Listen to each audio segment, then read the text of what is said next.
all the way from Armenia. I remember talking to Lilit in Grass as well, and I'm really curious to hear, your story and how SafeYOU is evolving, and yeah, what's the latest? Over to you, Lilit. Hello, everyone. It will be a bit hard to talk after Trinidad and Kaya. There's inspiring and well thought talks, but let me share what I have to share. So the subject of today's conversation is women in tech, and I don't know what associations all of you have with these words, but when I read the guidelines on how to prepare for this talk, the first association that came to my mind, interestingly, was my grandma. And I know she's miles away from the picture of a female founder of a tech startup or someone in Silicon Valley, but she was in reality a telephone operator. And here I will share my screen, just a second. Telephone operator who worked in 1970s in Soviet Armenia. And if you don't know what this looks like, the telephone operators had to do basically the work that smartphones are now doing. Now we have this joy of life. We pick up the smartphone and we call each other from anywhere in the world. But back then, you needed people like my grandma. This is not my grandma. This is just a random picture from internet to communicate. So while men in the leading positions were overwhelmed with their power and making decisions without women at the table, women in general, women were like bees of the world, and who were doing the most essential work, caregiving, and basically doing the pollination, so-called pollination. And you may be interested why I'm talking about this, why I'm bringing all these old pictures. Well, first of all, because I read the guidelines, as I said, and I'm trying to do some basic storytelling here, but also because my grandma was basically first person in my family to be in tech. And she was also the first user of desktop computers, thanks to her job back in 90s. And actually, she didn't have an easy life. And she, in a time and context where she lived, she had to struggle a lot before she would be allowed by her husband and her mother-in-law to work. And even if she was allowed to work after some struggle, she had basically to give up to sacrifice everything to her health, her well-being, as apart from working in a full-time job, she was also working on a second shift at home, as she was the main caregiver of her extended family. And she is not a singular case. She represents millions of women back in the time and nowadays who have to struggle a lot to earn their place under the sun. And there are also women who don't even get the chance to live, let alone to thrive and to fulfill their dreams. The sad reality is that 1 in 3 women worldwide are experiencing some form of physical or sexual violence throughout their lifetime. Every day in the world, 137 women are killed. This equals approximately 50,000 women a year. And fast forward several decades, in 2019, my very close friend, Mariam, was managing a research project called Geeks Against Violence.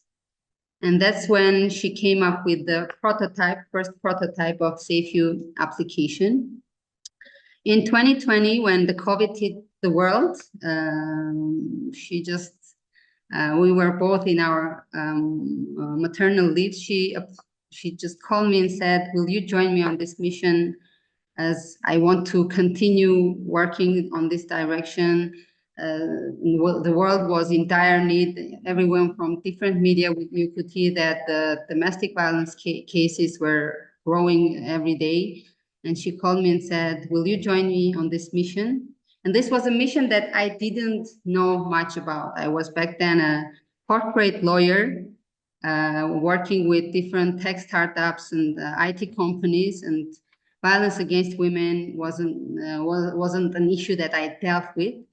But I had two motivations, at least two motivations back then to join her. First, because it was a journey which I joined with my friend, with a close friend, and this always makes, at least for us, the journey more meaningful and interesting. And the second reason, or this where I mean not a priority of a reason, but as I myself have daughters, two daughters, and I wanted to create for them a safer world.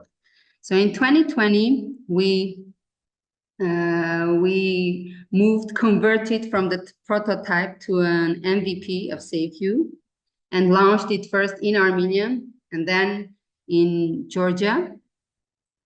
And we didn't follow, we decided not to create just a simple safety app for women, but to be more inclusive and to engage all different support services in the field and to bridge those services to the ones who needed them the most.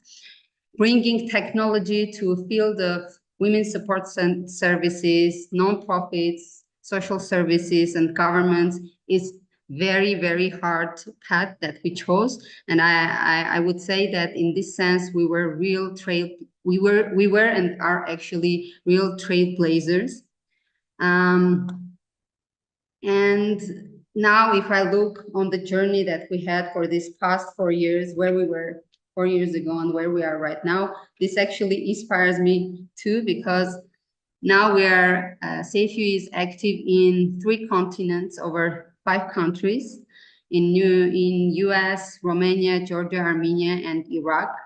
It has been recognized as a digital public good, as said by the UN Secretary General. It has reached more than 35,000 real women, and we have addressed more than 15,000 cases. We've provided 88,000 consultations. We are working, we are recognized, we are partnering with different UN agencies, governments, and organizations.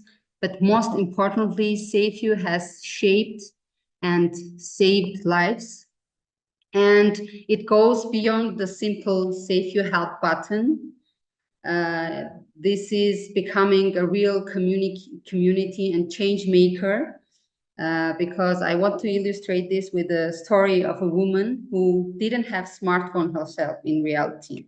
And her sister learned about us and asked us to step in a very harsh situation. And we stepped in and we were able to call for help. And thankfully, this woman was saved after the police was involved. Now she's not living with the perpetrator anymore. She's safe, and she is one of our very fidel users, I would say. And this story illustrates again the fact that technology is a mean for change. It's not the only tool to be used and to change the world, but it is a strong basis for a bigger movement. And now with every day, more and more people are joining our mission, and we are growing. Our community is growing. And I would like to finish with some thought that the statistics of 1 in 3 women being survivors or experiencing violence throughout their lifetime is unfortunately very inclusive. It doesn't discriminate.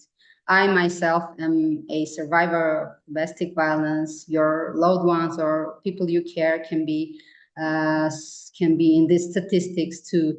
But the most important thing is to stand tall against violence, save lives, and use all the tools that we have, all the means that we have to fight against violence. Yes.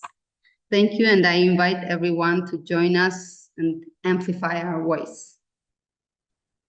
Thank you, Lilit. And really, I invite actually all our speakers on the stage to also join us to continue the discussion, where I want to actually start with a question to you, Lilit, because, you know, obviously, violence is probably, you know, we heard the stories from Trinidad and Kaya, where it's about inspiration and giving tools and equipping females to be you know, more self-sufficient and different things, but everything starts with safety, right?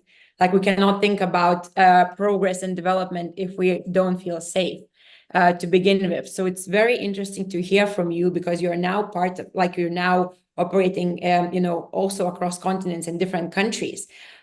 Would you say that there is, what is the correlation with domestic violence? Is it economy? Is it education? Is it, have you noticed or have insights about different trends across the globe and in different countries for violence against women? So, of course, there is this perception that the violence against women is happening mostly among vulnerable communities, among those who don't have education, who lack economic means. But our experience has shown that, of course, vulnerable communities are more vulnerable to violence and to other crisis situations. But as I mentioned, the violence doesn't discriminate, and we have had lots of cases of very wealthy people or very well-educated people who were themselves survivors of violence. And you mentioned very rightly that safety is just the basics. It's a basic right that you need to have safety then to be able to fulfill and thrive. Otherwise, there is no way. I mean, there is a way, but with lots of struggle, with lots of sacrifice, and with some, I don't know, oppression, you can still work and still live. But safety and peace is some basic thing that you need to have in order to be able to live and thrive. Yeah.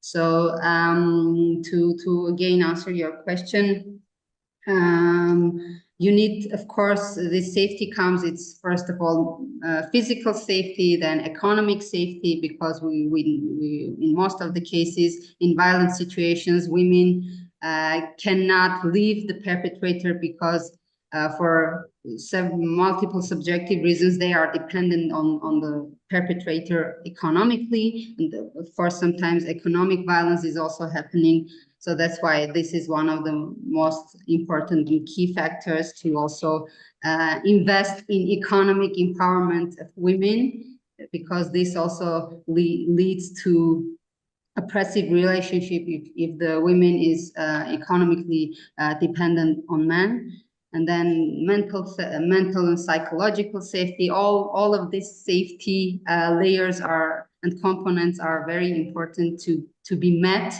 in order for a woman to be empowered and to just live the life that they were given, and to make their own choices, to do whatever they want, and to contribute. As I mentioned in my talk, I honestly and truly perceive that women are like pollinating and are driving force of humanity, and this is a true fact. So yes. Yeah, and you're so right. Like, you know, when you maybe were delivering the talk, I didn't really caught attention on the kind of like that violence is not discriminating. And I was thinking, you know, listening to Trinidad and Kaya, thinking that like, oh my God, in Lithuania, actually we have like, because we don't like, I think that the ratio of men and female is like way towards female. There is no way, but we have to have strong females who are taking care of, you know, positions and education, like attending education and everything. But then, you know, and I was like, yes, actually, like we have such a strong female community in Lithuania. But then, you know, you started talking and I realized that actually we also have a lot of community and violence against female as well, still being really talked about. And Lilit, do you see confidence? Do you use confidence? Is it a word that resonates with your community and females that you work with? And kind of like a second maybe part of that question is like, what are the challenges that prevent from building that confidence in more females?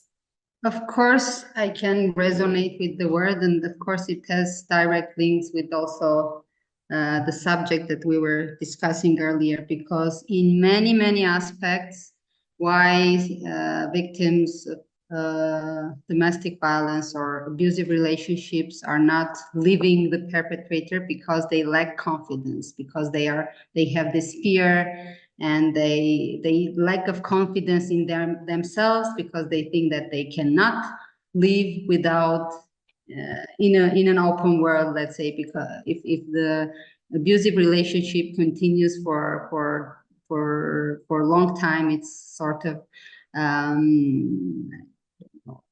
or consistent draining abusive relationship. It also drains the confidence within the victim. So that's why it is a crucial thing to give that power and to give that confidence to everyone, especially females, to believe in themselves, know that they are strong individuals and can live and thrive, do whatever they want, make their own choices, make mistakes, and it's not it's not the end of the world to make mistakes. So yes, the confidence is very much linked to the safety. When you're not safe, you're not confident. When you're confident, you can be strong and stand strong against the perpetrator and say that enough is enough. So these are all some linked things that we are also throughout our work trying to raise awareness, to put this confidence in our beneficiaries, users, or whichever word we use. Yes, so that's very important. And in terms, I know that we're running out of time, and it's such an interesting topic that I could discuss for ages, but I would really love to hear a couple of things, maybe, and I will go again in rounds. First, what are the key challenges that are, and obstacles that are preventing you from growing and as organization living the full potential? So that's one part. And the other part, on the more positive note, is like, what from your own work and what you're seeing and encountering, what would you wish or advise any female listening to this? And not even talking about tech founders, right? Let's not even focus on the tech or like being a founder or like something like that, but just as a female to female, having gone through your own life journey. So let's start with Lilit, you maybe on the challenges. Yeah, so the challenge, the general challenge is that we are real trailblazers in this field, and it's extremely difficult to work with all these different customers, let's say, that will use our solution and will make SafeYOU a workable tool in every context, because in every context we need to work with all these different support services, and this is the main big challenge. But gradually, step by step, we can build trust into technology from these organizations. And what I would advise, I think something that I learned during this past year of my life, which was a bit challenging, is that you need to love yourself first to be able to stand and to thrive. Again, I'm using this word thrive a lot, but to be able to fly and be free and to fulfill any aspirations that you may have, you need to first love yourself. And this may seem a bit trivial, but this is the beginning. If you love yourself, then you'll be able to spread the love and get some love around yourself. Yeah, that's what I would advise all females, all women and girls that are now listening to us. Thank you so much for being here today. I wish that we had another hour to actually talk and discuss and really have that female circle. Hopefully, I really hope that you also found value of being here together, and that you potentially will connect and find ways how to amplify each other's efforts. And I really, really hope that I will see you at the WSA events, either virtually or hopefully physically, very soon somewhere around the world. Thank you a lot, and best of luck for doing what you're doing and amplifying your work further. Thank you. Thank you.